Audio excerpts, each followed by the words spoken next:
कुरुक्षेत्र के लाडवा उपमंडल में पहुंचे केंद्रीय मंत्री मनोहर लाल खट्टर ने अरविंद केजरीवाल पर तंज कसते हुए कहा कि उनके समर्थन लेने का कोई धोखा नहीं खाएगा। किसी संभावित बड़े धमाके के सवाल पर उन्होंने कहा कि राजनीति की बातें अभी अंदर ही रहने दो। वहीं विधायक शमशेर गोगी के वायरल हो रहे वीडियो पर उन्होंने कहा कि समय से पहले ही उनकी नीति और नीयत जग जाहिर हो रही है। आपको बता दें कि कुरुक्षेत्र के लाडवा उपमंडल में पहुंचे केंद्रीय मंत्री और हरियाणा के पूर्व मुख्यमंत्री मनोहर लाल खट्टर ने अरविंद केजरीवाल पर जमकर तंज कसा और कहा कि सरकार बनाने के लिए उनके यानी आम आदमी पार्टी का समर्थन लेने का धोखा कोई नहीं खाएगा। अपनी बात जारी रखते हुए उन्होंने कहा कि भाजपा को जब इसकी जरूरत ही नहीं पड़ेगी तो उनसे क्यों बात की जाए। वहीं किसी संभावित बड़े धमाके में कांग्रेस नेत्री कुमारी शैलजा के भाजपा में शामिल होने के सवाल पर उन्होंने कहा कि रणनीति की बातें अभी अंदर ही रहने दो। कांग्रेस विधायक शमशेर गोगी के वायरल हो रही वीडियो पर उन्होंने कहा कि समय से पहले ही उनकी नीति और नीयत जग जाहिर हो रही है। उन्होंने कहा कि कांग्रेस में तो कुर्सी की लड़ाई इस कदर है कि कुर्सी तोड़ देंगे लेकिन सहमति से किसी को नहीं देंगे, मगर भाजपा में ऐसा नहीं है।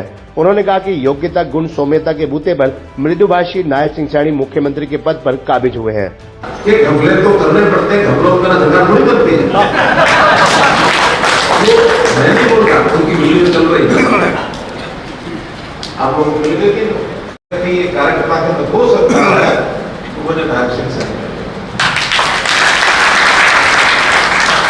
29 साल पुरानी हमारे इनकी एसोसिएशन उन्हीं इतने कि मैंने कभी भी पुराना संबंध होने के नाते भी मुख्यमंत्री का दायित्व होने के नाते भी जब विधानसभा का चुनाव लड़े उससे पहले किसान मोर्चा में भी रहे, जिला के अध्यक्ष भी रहे, पूरे साइड को संभाले इन्होंने। पीछे आया कि नारायणगढ़ से चुनाव किसको लड़ा है, देखो जितने कार्यकर्ताओं में बढ़िया कौन लगता। पूरी टीम ने कहा कि नायब सिंह सैनी से बढ़िया नाम हमारा नाम नहीं है। मेरे बिना कहने के बाद भी विधानसभा का चुनाव को लड़ाया। मंत्री किसको बनाया जाए, मेरे कहे बिना पार्टी का हाईकमान ने कहा कि नायब सिंह सैनी एक समाज बड़े समाज का प्रतिनिधित्व करते हैं, हमको इनको मंत्री बनाना चाहिए।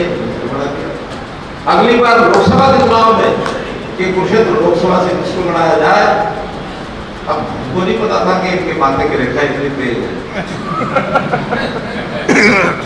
नायब से बढ़िया रखते उनको लोकसभा चुनाव लड़ाया जाए। आप लोगों ने इनको लोकसभा भेज दिया। लोकसभा में रहते हुए जब विषय आया कि नया प्रदेश अध्यक्ष बनाना है, किसको बनाया जाए, हमने कहा कि आप ढूंढो हरियाणा में कौन बन सकता है। नायब सिंह से बड़ी आदमी नहीं है, बना दो। जब प्रधानमंत्री जी को हमने कहा कि मेरा समझ हो गया मुख्यमंत्री के रहते हुए, और ये अंतर आपको भारतीय जनता पार्टी और कांग्रेस का पता लगेगा। कांग्रेस में कुर्सी प्राप्त करने के लिए क्या कुछ नहीं होता ना, कुर्सी की लड़ाई में ये कुर्सी किसी और के पास न चली जाए, कुर्सी के चार पाए पकड़ करके खींचने लगते हैं, कुर्सी तोड़ देंगे, किसी को सहमति से देंगे नहीं। बहुत हो गया मेरा समय, नया कोई नौजवान साथी हमारा कमाइयों का आएगा लंबे समय तक जो इस पद को संभाल सकता है।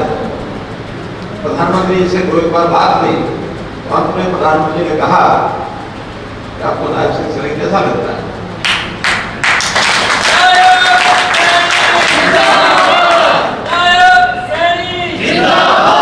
मैं इसलिए कह रहा हूं कि मेरा पुराना साथ होने के बाद भी मैंने कभी उनकी सिफारिश नहीं की। उनकी योग्यता, उनका गुण, उनकी सौम्यता, उनका स्वभाव जो उनको यहां तक लेके आया। और अब तो मुझे ये लगता है कि निर्णय जो हुआ है उसमें काम तो हमने बहुत किए, लेकिन इस 6 महीने में मेरे से आगे निकल सकते।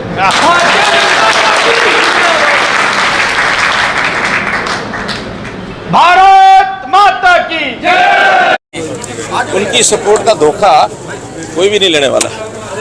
अगर हमें जरूरत ही नहीं पड़ेगी तो क्यों हम बात करेंगे। सुनने में आ रहा है कि मनोहर लाल जी में बड़ा धमाका करने जा रहे हैं आप।